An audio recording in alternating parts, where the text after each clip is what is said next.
هو ربنا ما ادالوش فرصه جديده، فرصته انتهت، وانت ربنا اداك فرصه جديده.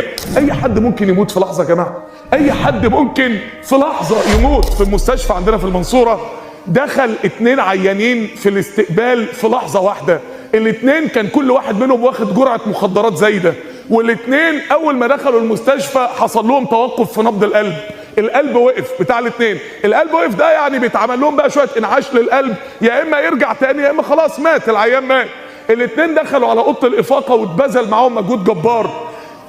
بعد شويه واحد خلاص قلبه ما رجعش مات، والتاني قلبه رجع تاني. على الفجر كان فاق.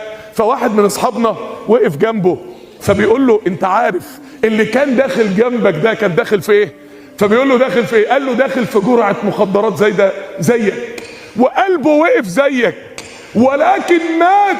هو ربنا ما ادالوش فرصه جديده، فرصته انتهت، وانت ربنا اداك فرصه جديده، وانت ربنا اداك فرصه انك ترجع وتصلح تاني.